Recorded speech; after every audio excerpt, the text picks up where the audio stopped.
Personne ne s'attendait au retour de l'Argonaut.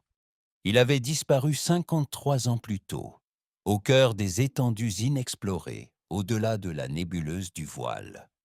Une région connue pour ses calmes glaciales, son espace-temps instable et le genre d'histoire de fantômes qui obligeait que même les capitaines les plus courageux à changer de cap. L'Argonaute n'était pas seulement un vaisseau perdu, elle était devenue une légende, un avertissement, un symbole de l'étendue des possibilités de l'humanité et de la facilité avec laquelle elle pouvait être anéantie.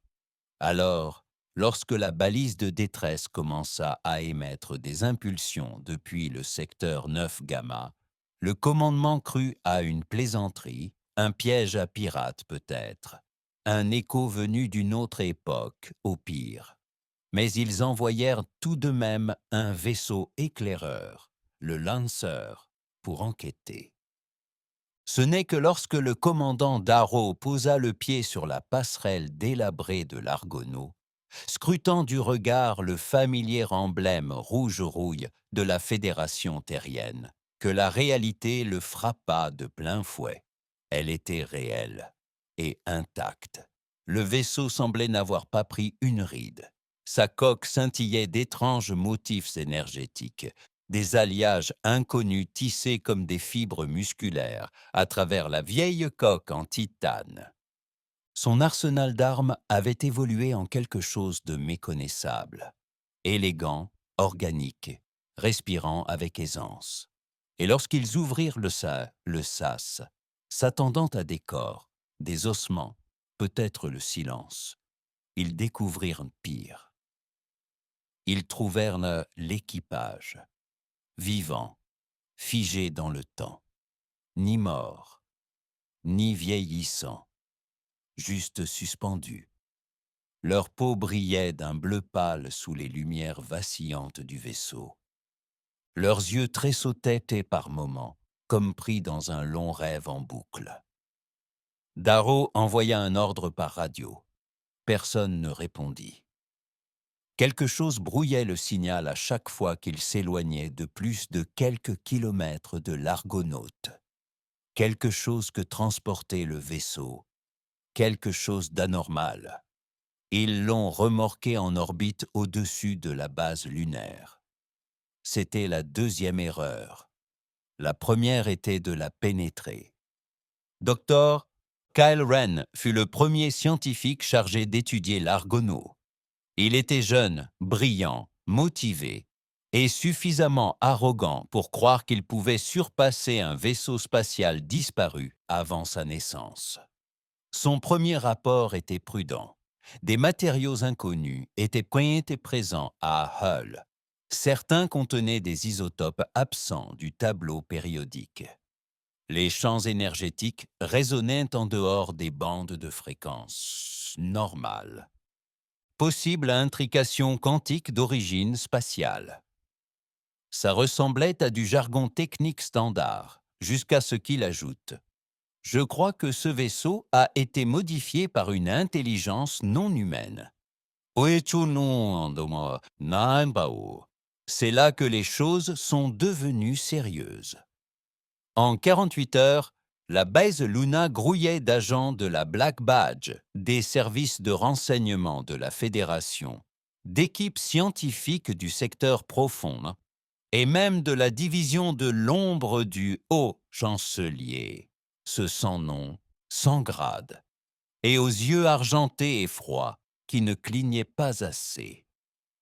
Et ils ont verrouillé le vaisseau, enfermé l'équipage en cryostase.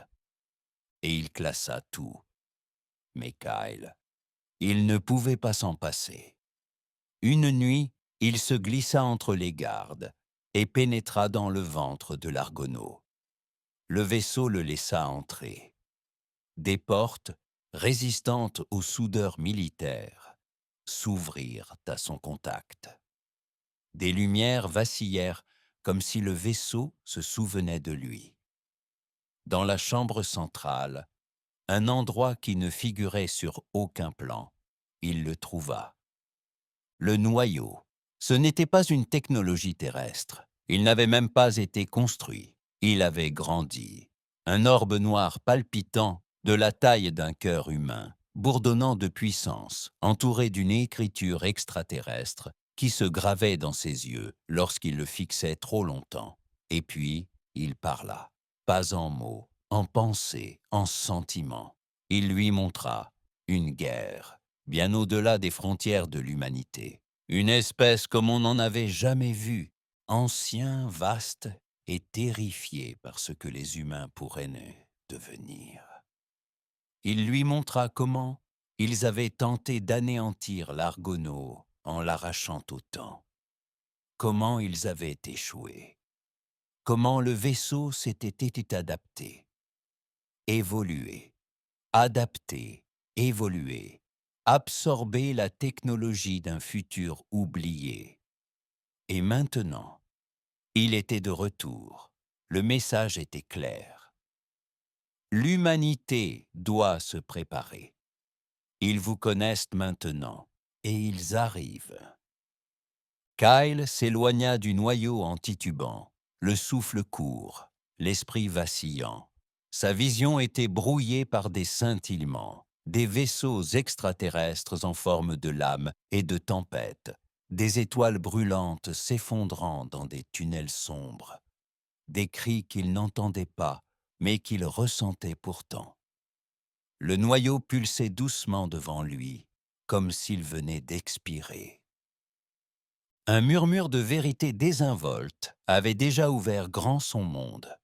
Il ne se souvenait pas d'avoir quitté la chambre.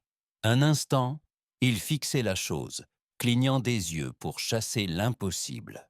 L'instant d'après, il se tenait dans l'infirmerie, avec une douleur sourde à la tête et des alarmes de sécurité hurlant au loin. Une infirmière hurla en le voyant. 2 gardes firent irruption quelques secondes plus tard, armes au poing, lui criant de se coucher. Kyle resta assis sur le lit, confus, hébété, la bouche sèche. « Je n'ai rien touché », marmonna-t-il, même si cela ressemblait à un mensonge. Le vaisseau, il m'a laissé entrer. C'est tout ce qu'il eut le temps de dire avant qu'ils ne le mettent en isolement. Ils l'ont interrogé pendant des heures, avec différents visages, sur différents tons, certains menaçants, d'autres calmes. Les mêmes questions, encore et encore. Qu'as-tu vu? Qui t'a aidé à accéder au pont réservé? L'équipage t'a-t-il parlé? Kyle ne leur a rien dit, non pas par réticence, mais parce qu'il ne pouvait rien expliquer. Que dirait-il? Qu'un vaisseau spatial à moitié vivant lui avait montré l'avenir, que la Terre avait été vouée à la mort par un empire divin extraterrestre dont personne n'avait entendu parler, que le noyau avait semblé vivant. On le qualifierait d'instable, et peut-être n'aurait-il pas tort. Lorsqu'ils le laissèrent enfin seul, Kyle resta assis en silence, rejouant ses visions. Le noyau ne lui avait pas seulement révélé une menace, il lui avait révélé le potentiel de la Terre. L'humanité n'était pas une proie, c'était un problème, une variable dangereuse. Quelque chose que les espèces anciennes redoutaient, car les humains, chaotiques, têtus et créatifs, changeaient courant les choses.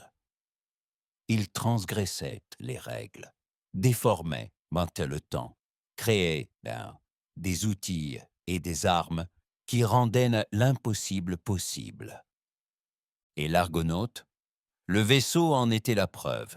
Il avait évolué. Pendant ce temps, hors des murs stériles de la cellule de Coyle, les choses se dégradaient rapidement.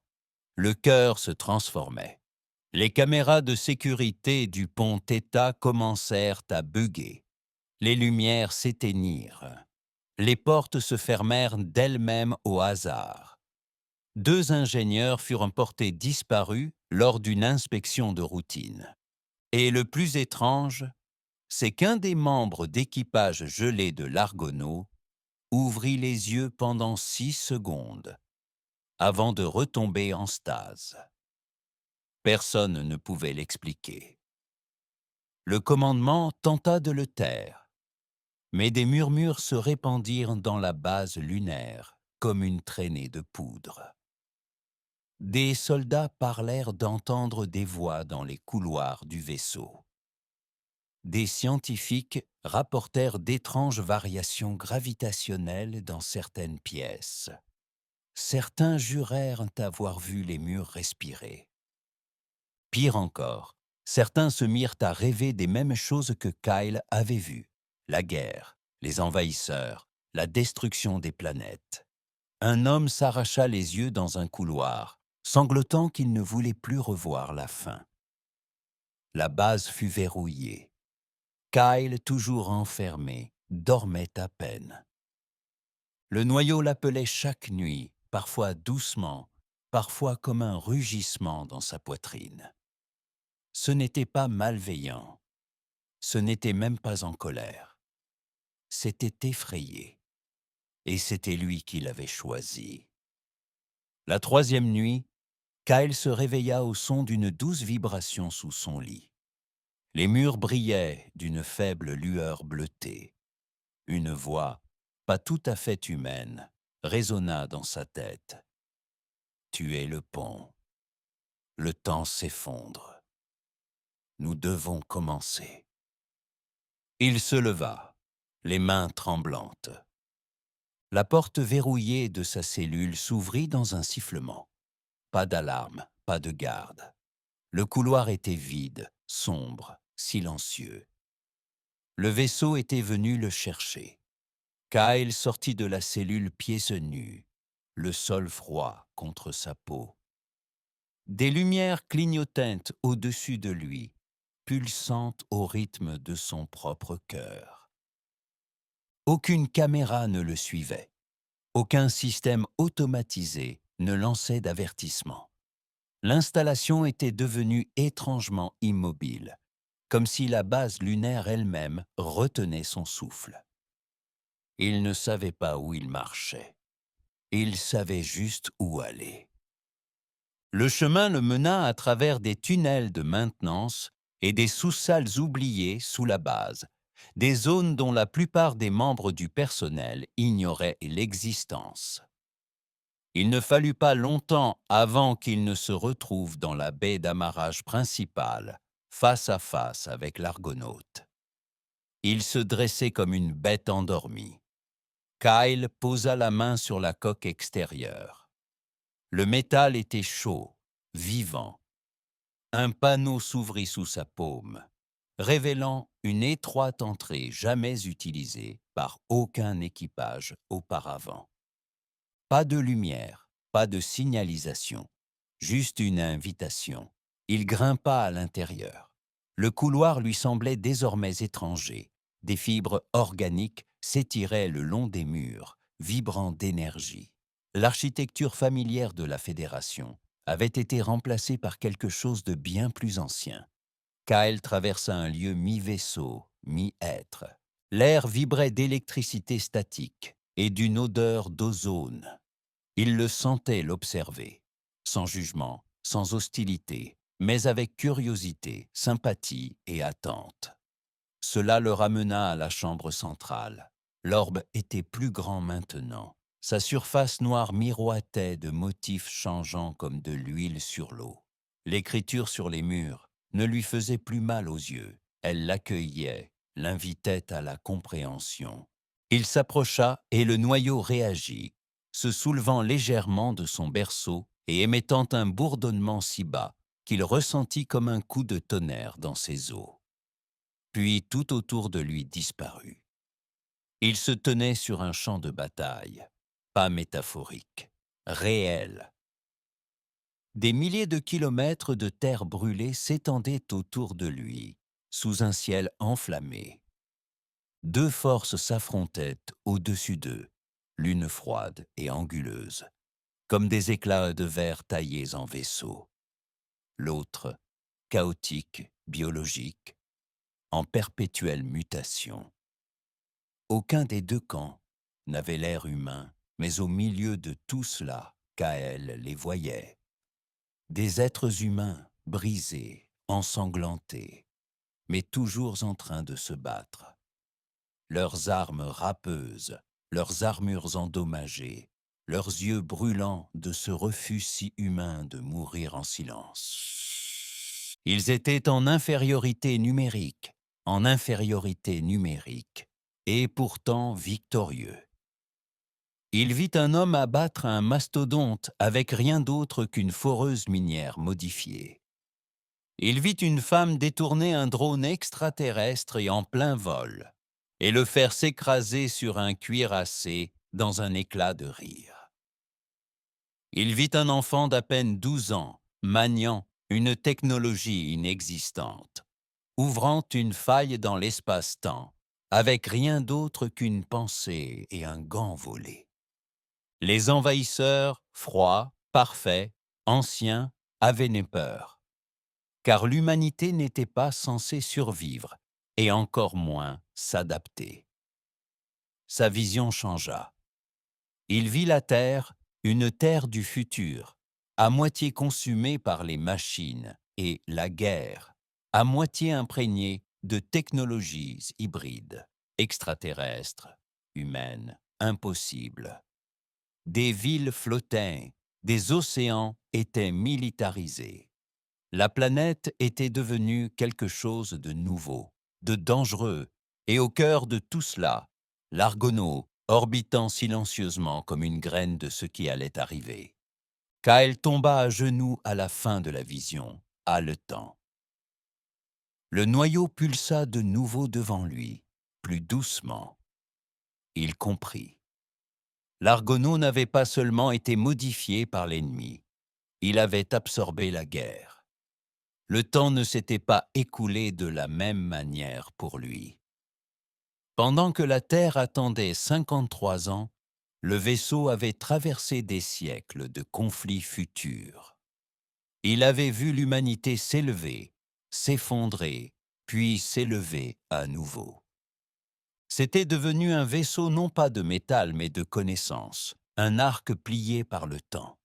Et maintenant, il avait ramené ce futur à la maison, non pas pour avertir la Terre de la préparer. Kyle se leva lentement. « Je comprends maintenant, » murmura-t-il. « Ils ne viennent pas pour nous conquérir. Ils viennent pour stopper ce que nous sommes sur le point de devenir. » Le noyau répondit par un subtil changement de couleur, quelque chose entre l'approbation et le deuil. Kyle se retourna. Le couloir derrière lui avait encore changé. Des pas résonnèrent. Une silhouette traversa l'ombre. Le commandant Darrow, arme au poing, le regard dur. « Vous n'étiez pas censé être ici, » dit Darrow froidement. « Mais j'imagine que ce vaisseau vous désire plus que nous. » Kyle ne broncha pas. « Vous ne comprenez pas. »« Oh, je comprends très bien, » interrompit Darrow en levant son arme. « Tu es la clé, et nous scellons ce coffre avant que quiconque ne l'ouvre. Tu es la clé, et nous scellons ce coffre avant que quiconque ne l'ouvre. » Kyle fixait le canon du pistolet à plasma de Darrow, le noyau bourdonnant derrière lui projetant de longues ombres sur le sol de la chambre. Il ne bougea pas, ne respira pas trop fort. Il le voyait sur le visage du commandant. Ce n'était pas du bluff. Darrow n'était pas en colère. Il ne paniquait pas. Il était calme, résigné. Cela le rendait plus dangereux que n'importe quelle menace extraterrestre. « Tu n'es pas obligé de faire ça, » dit Kyle doucement. La mâchoire de Darrow se crispa. « Tu crois que j'en ai envie?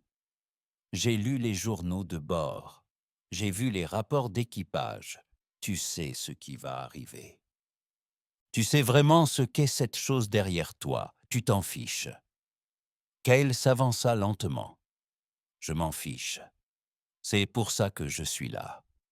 Ce vaisseau n'a pas seulement survécu, il a appris. Il s'est adapté à quelque chose qui dépasse tout ce que nous avons jamais vu.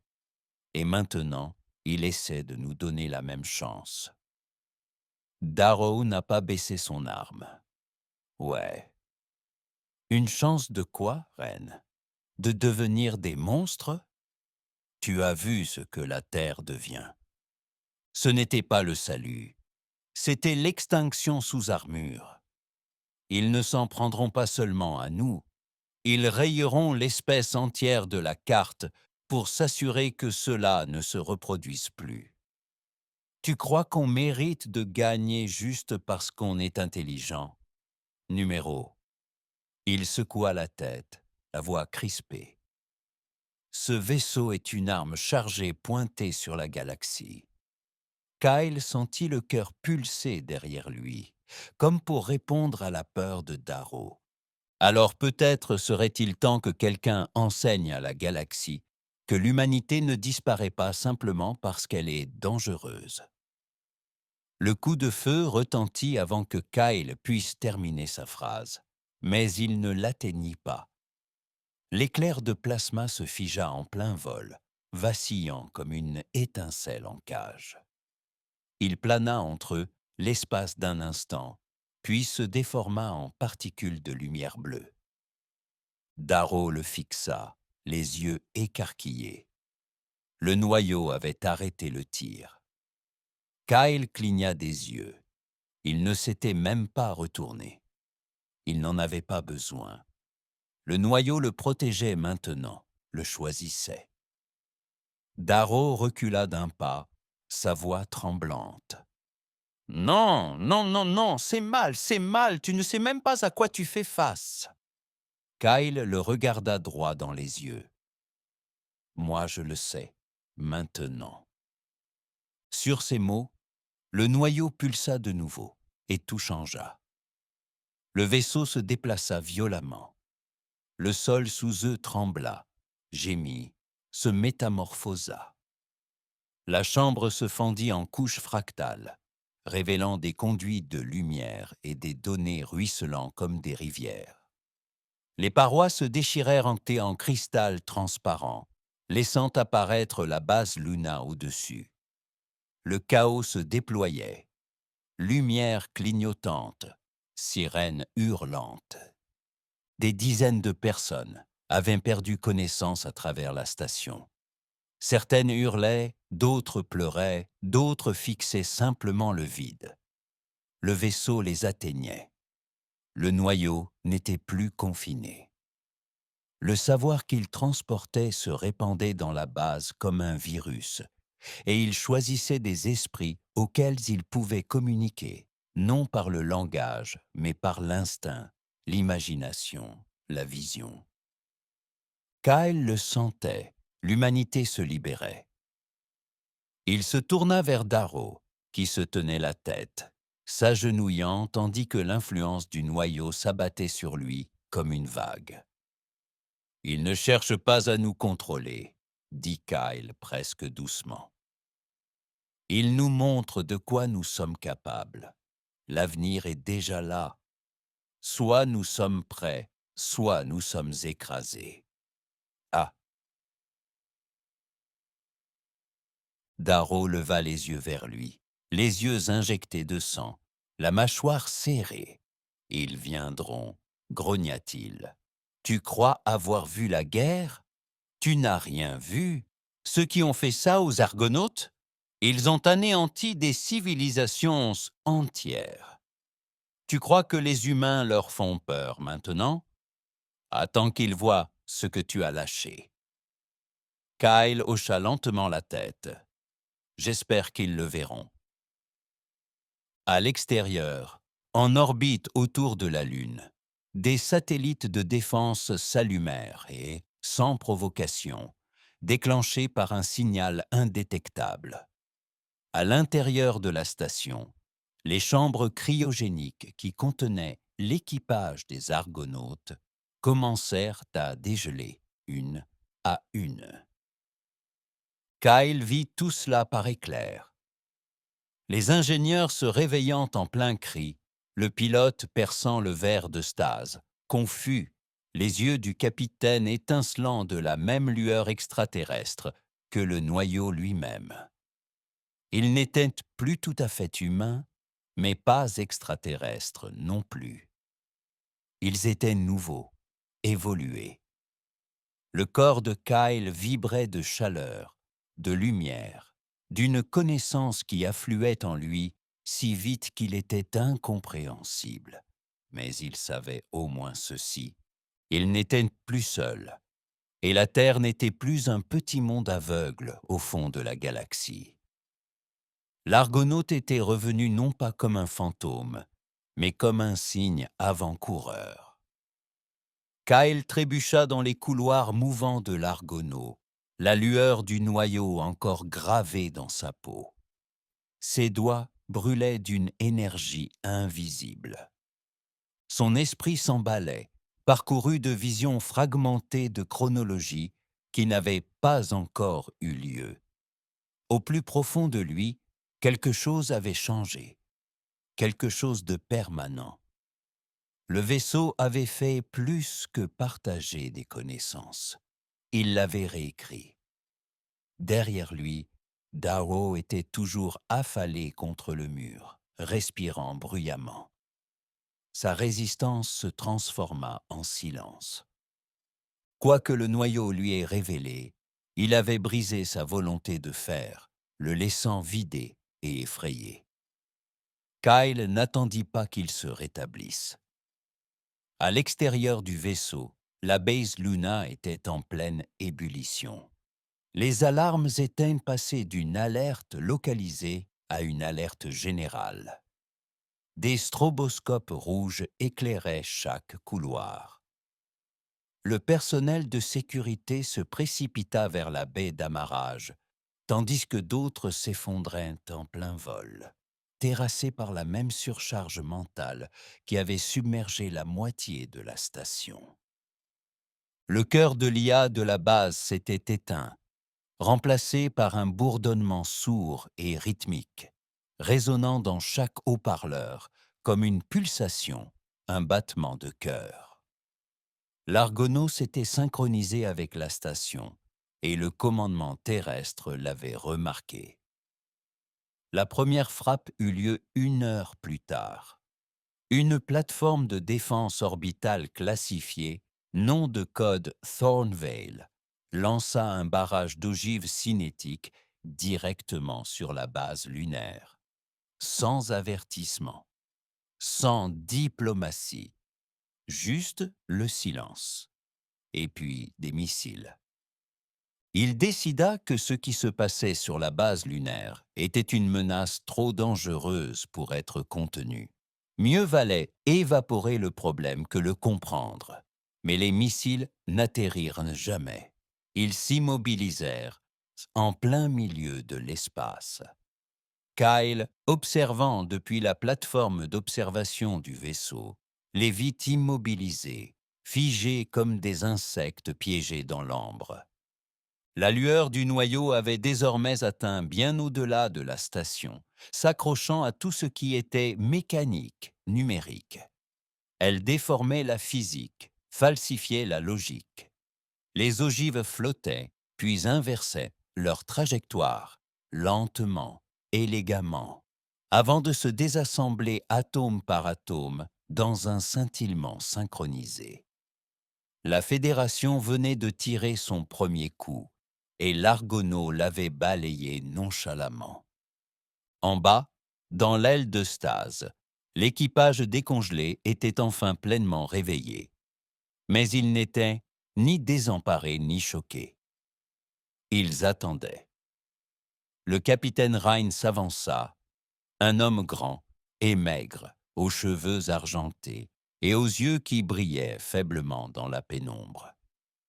Son uniforme était toujours celui de la Fédération, mais modifié, élégant, imprégné de technologies extraterrestres et de fibres qui bougeaient comme des fils vivants. « Tu dois être Kyle Wren, » dit-il calmement, sa voix résonnant étrangement dans l'air. « Tu dois être Kyle Wren, » dit-il calmement, sa voix résonnant étrangement dans l'air. Kyle hocha la tête. « J'en ai vu des parties. Que t'est-il arrivé » Qu'es-tu devenu? Ryan sourit faiblement. Nous ne sommes devenus rien. Nous avons simplement survécu plus longtemps que prévu. Et le vaisseau s'est assuré que nous étions prêts à affronter ce qui allait arriver. Qu'est-ce qui arrive? Demanda Kyle. À quoi sommes-nous confrontés? Le visage de Ryan s'assombrit.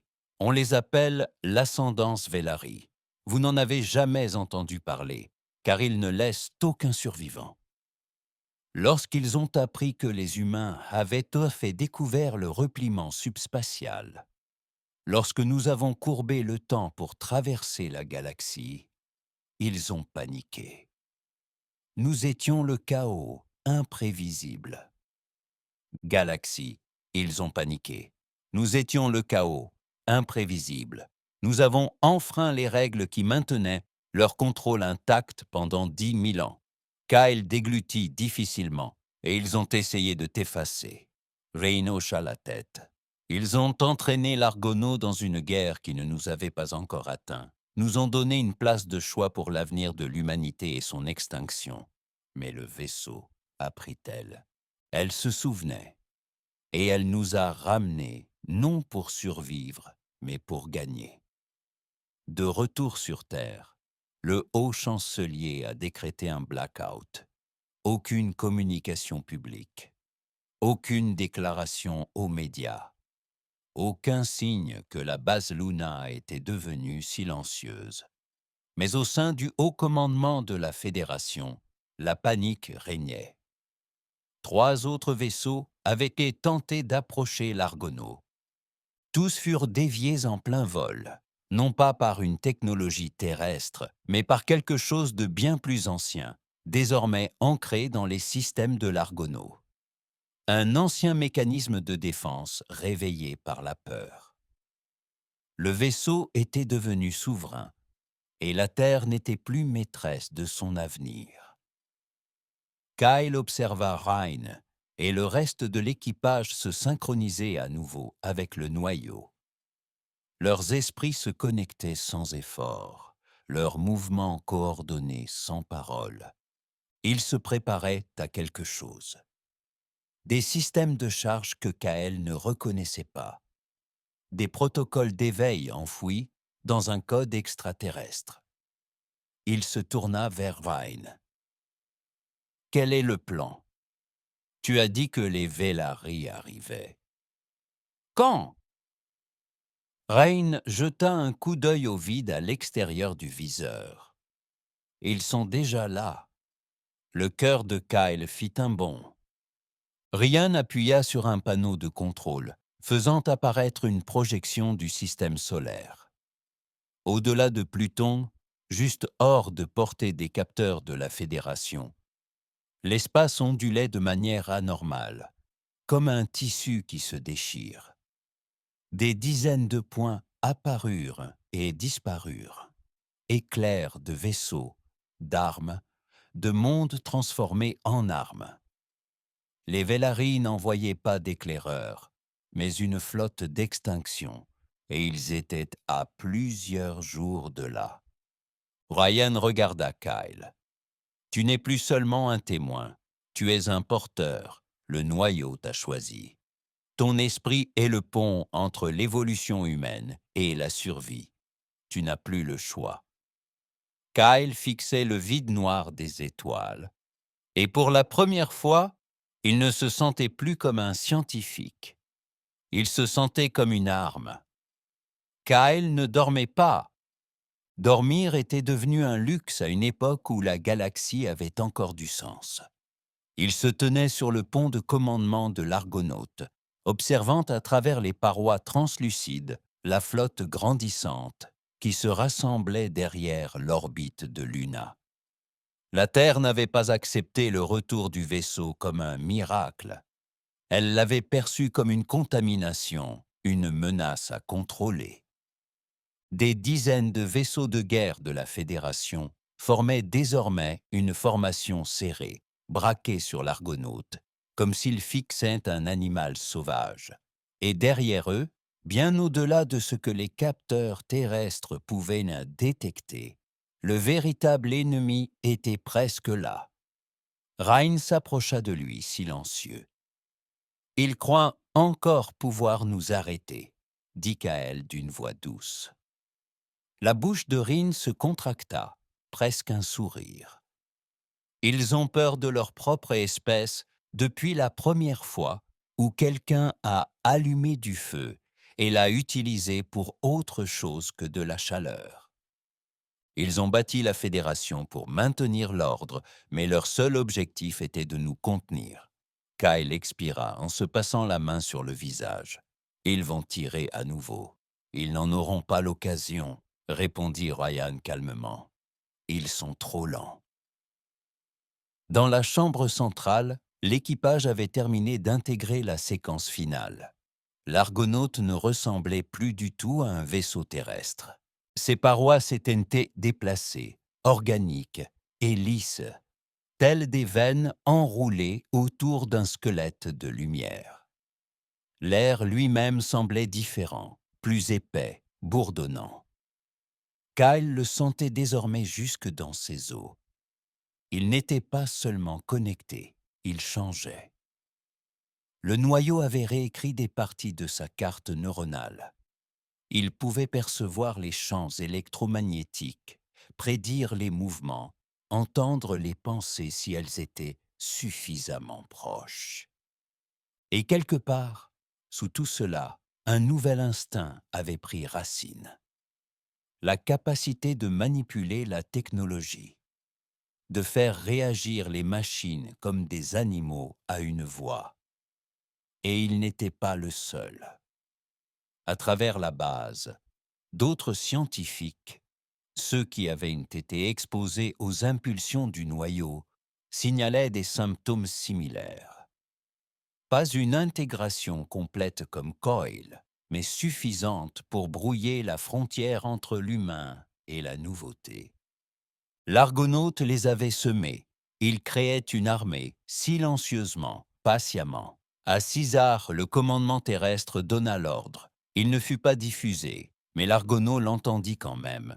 Une destruction tactique à grande échelle, 55 ogives cinétiques, visant non seulement le vaisseau, mais la base Luna elle-même. Une opération de confinement, habillée de protocole. Kyle vit la scène se dérouler avant même que quiconque ne lance l'attaque. Son corps se raidit, ses yeux se révulsèrent. Le noyau murmura, non pas par peur, mais avec concentration. « Tu dois choisir, Kyle Ren. » Il n'hésita pas. Les ogives furent lancées.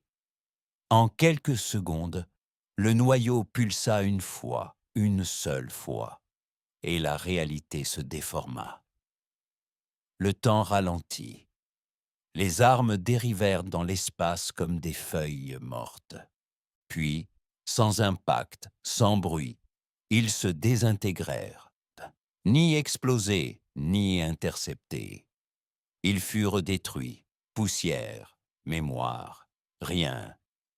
Les vaisseaux de la Fédération s'allumèrent, alerte. Les systèmes furent court-circuités. Les pilotes hurlèrent dans le calme plat. Les armes refusèrent de se verrouiller.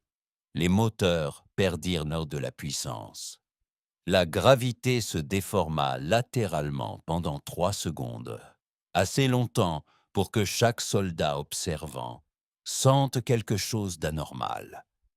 Puis, le silence. Et l'Argonaute envoya un signal, non pas verbal ni codé, mais une vision diffusée dans l'esprit de tous les dirigeants de la Terre et de ses colonies. Elle montrait l'avenir souhaité par les Valaris, des villes en flammes, des cieux déchirés, une terre fissurée comme une lune morte. Elle leur montrait des humains implorant une clémence qui ne viendrait jamais. Puis elle montra quelque chose de pire, la victoire. Une victoire humaine. Pas propre, pas juste. Victoire par assimilation, par technologie hybride. En déchaînant les forces mêmes qui avaient effrayé les Valaris et les avaient poussés au génocide. Les humains devenant plus qu'humains. Et au milieu de tout cela, Kael règne. Pas d'armes, pas d'armée, juste ses yeux brillants comme des étoiles jumelles. De retour en orbite, la flotte de la Fédération battit en retraite. Ils ne se rendaient pas. Ils hésitaient, tentant de comprendre ce qu'ils venaient de voir, essayant de décider si la Terre devait se ranger du côté de Kyle ou s'opposer à lui. Kyle se tourna vers Ryan. « Ils ne nous aideront pas. »« Non, » dit Ryan, « mais ils essaieront de nous voler ce que nous sommes en train de devenir. Ils essaieront de l'utiliser, de le déformer, jusqu'à le briser. » Kyle fixait les étoiles au-delà. La flotte Velari était entrée dans le système solaire. Des centaines de vaisseaux se repliaient dans l'espace réel juste au-delà de Saturne, la vague finale. Ils sentaient déjà leur présence, froids, précis, anciens, indifférents à la Terre et aux humains. Ils venaient pour éradiquer un problème avant qu'il ne se propage. Et Kyle était le seul obstacle à leur progression. Mais il n'était plus seul. L'Argonaut était vivant, l'équipage était réveillé et le corps était prêt. L'équipage était réveillé et le noyau était prêt. Ils arrivèrent sans bruit.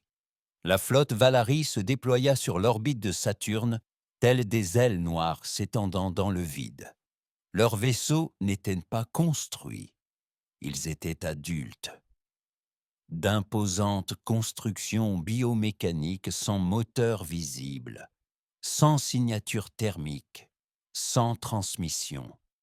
Ils dérivaient tels des cadavres et frappaient tels des prédateurs. Un instant, le système était silencieux. L'instant d'après, Neptune avait disparu, brisé en fragments de glace et de débris flottants.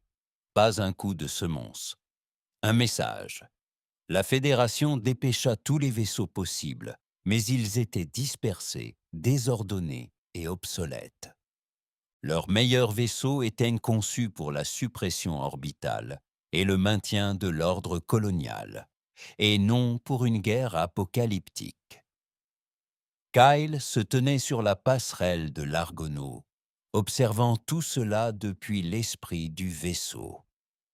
Il n'avait plus besoin de capteurs. Il sentait les Velari comme une tempête se presser contre son crâne.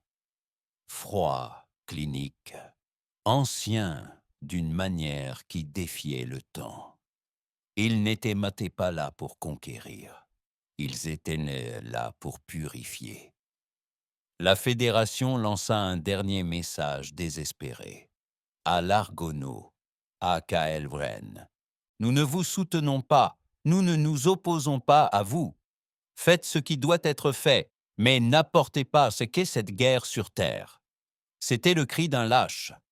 Kael ne répondit pas. Rin s'approcha de lui, une pâle lueur vacillant dans ses iris. Ils testeront d'abord notre avantage, une vague de sondage, selon la doctrine Valari standard. Ils cherchent des faiblesses. Nous n'en avons aucune, répondit Kal d'une voix calme mais distante. Son esprit était désormais plus profond, à moitié ancré dans le noyau, à moitié hors du temps. Il avait dépassé la peur, les limites. Le noyau l'avait traversé de part en part. Son sang bourdonnait de particules de lumière sombre. Ses pensées déformaient les probabilités comme la gravité. Il n'était plus seulement Kael'Ren. Il était la suite, et les Valari le savaient. La première vague d'attaque atteignit l'orbite de Luna 20 minutes plus tard. 7 vaisseaux, chacun de la taille d'une petite ville, recouverts d'un blindage sombre absorbant tous les scanners, libérèrent un essaim d'organismes silicatés, mi-machines, mi-virus. Ils ne tirèrent pas d'armes. Ils dévorèrent les les structures, morceau par morceau, atome par atome. La couche externe de la base Luna fut percée en quelques secondes. Les défenses de la Fédération s'effondrèrent presque instantanément, mais l'Argonaut était prêt. Kyle leva la main, pas vers un panneau de contrôle, pas pour parler, juste un geste. Le corps réagit par un rugissement sourd qui secoua chaque particule du vaisseau. Puis, l'Argonaut riposta. Il ne tira pas de missile. Il réécrivit la réalité. Le noyau déclencha une onde de compression, repliant l'espace en un anneau autour du vaisseau. L'essaim Valari fut pris au piège de l'attaque, et pendant un instant, rien ne se produisit.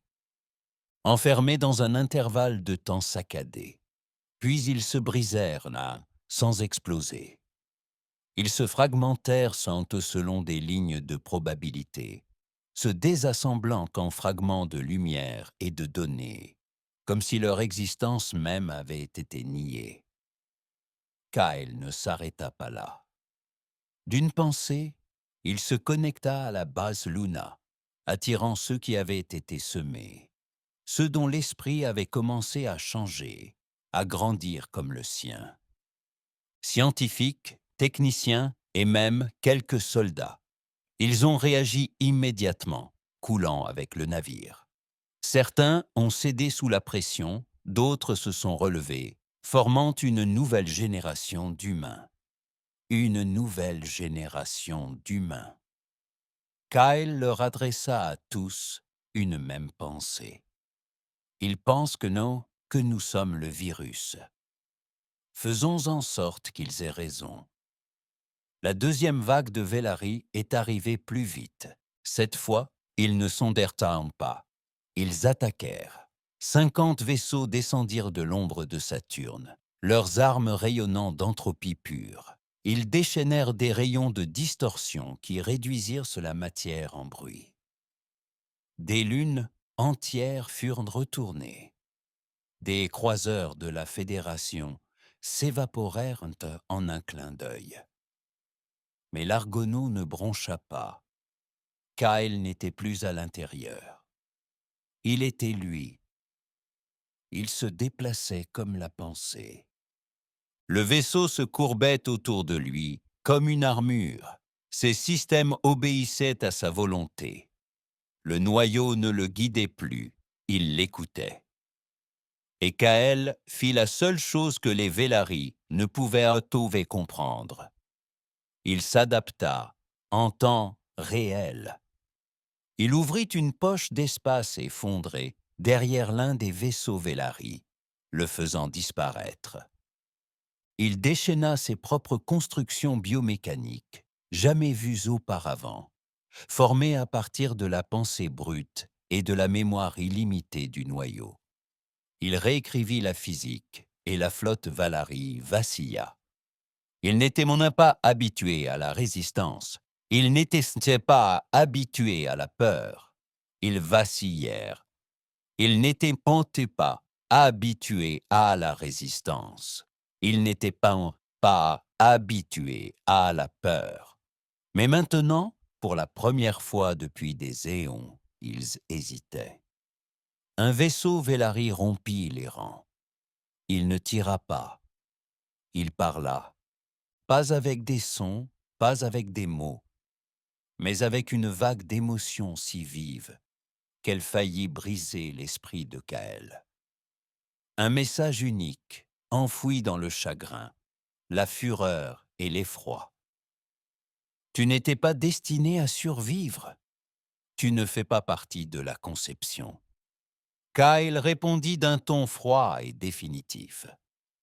Alors peut-être que la conception était défectueuse, et il la déchira d'un clin d'œil.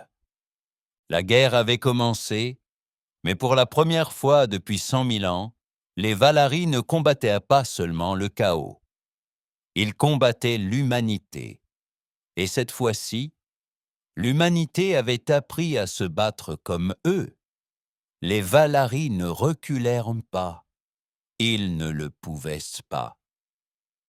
Leur existence entière reposait sur la perfection, le contrôle, l'effacement de tout ce qui défiait leur ancien plan pour la galaxie.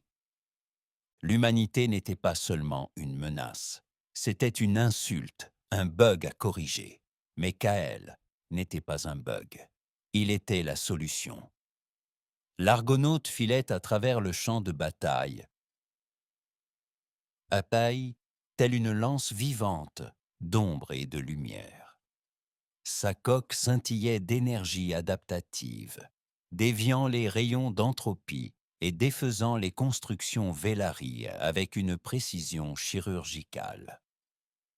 Le noyau palpitait en son cœur, non plus seulement une source d'énergie, mais un esprit, une volonté collective tissée par Koil, l'équipage et les innombrables futurs que le vaisseau avait vus.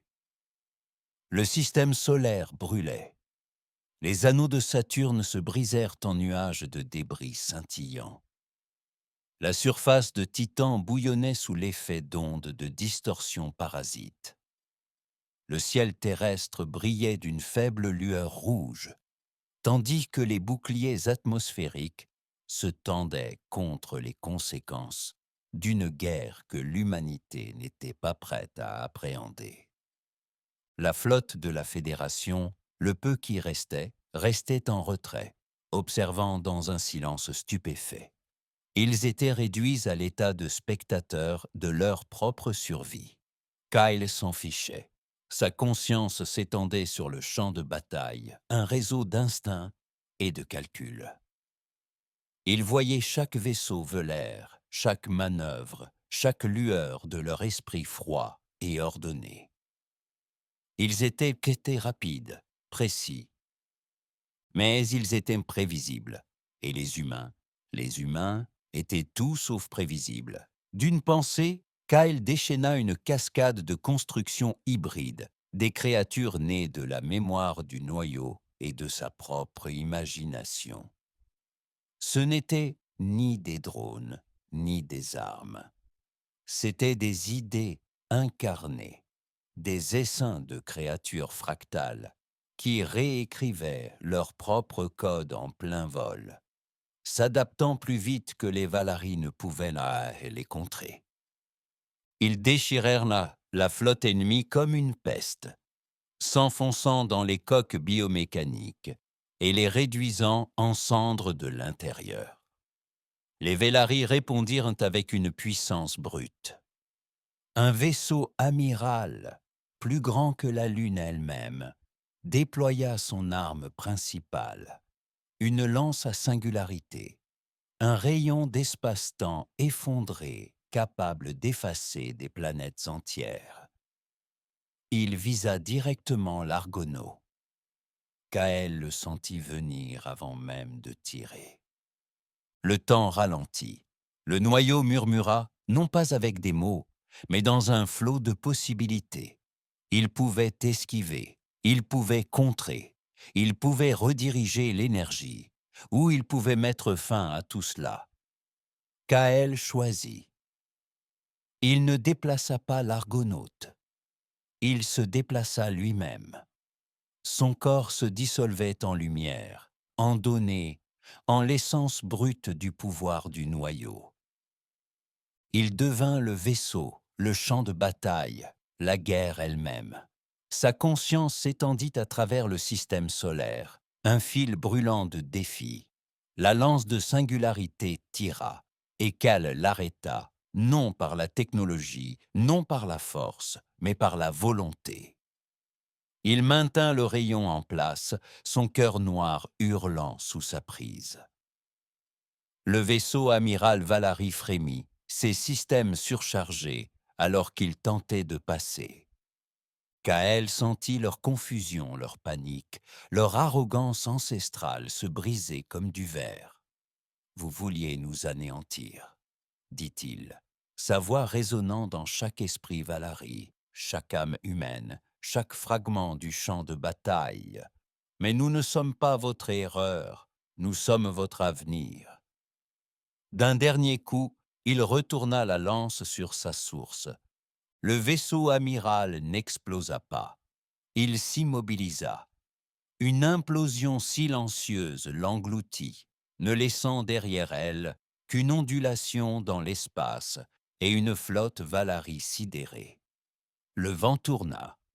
L'équipage des Argonautes, désormais pleinement intégré, leurs corps imprégnés de technologie extraterrestre et de courage humain, mena le combat contre l'ennemi.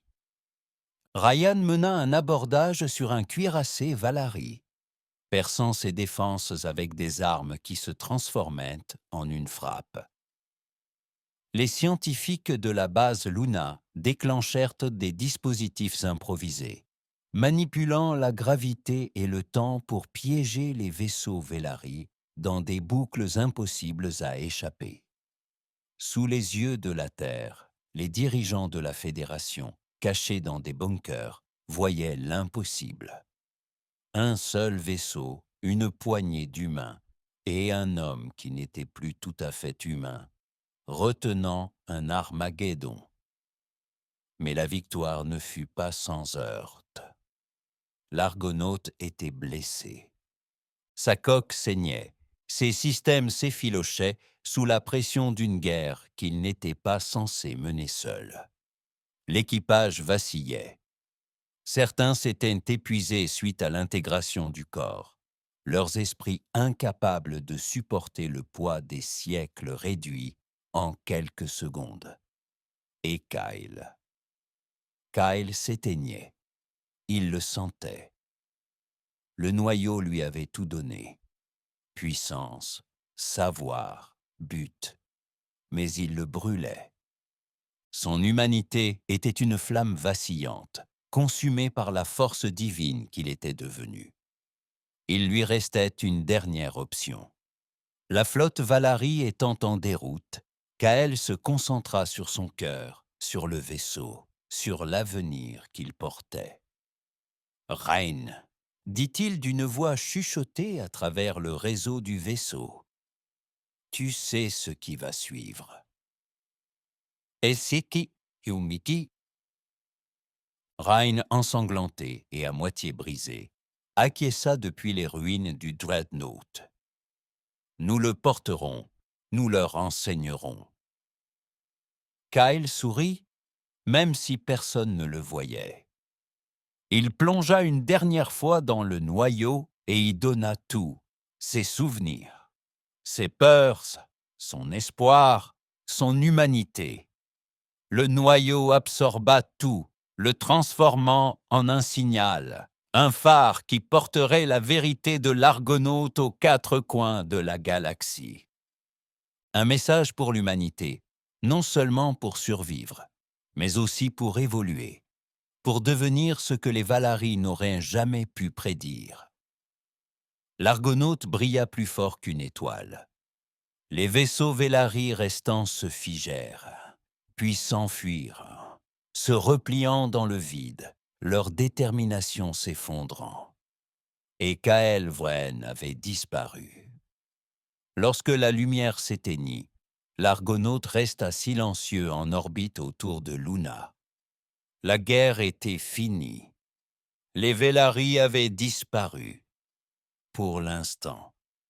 La Fédération émergea de ses bunkers, bouleversée, humiliée et forcée d'affronter une nouvelle réalité. L'équipage des Argonautes, mené par Rein, débarqua sur Terre non pas en héros, mais en précurseurs. Ils portaient le savoir du corps, prêts à l'inculquer à une espèce qui ne serait plus jamais la même. La base lunaire fut reconstruite. L'Argonaute était étudié, non comme une arme, mais comme un maître.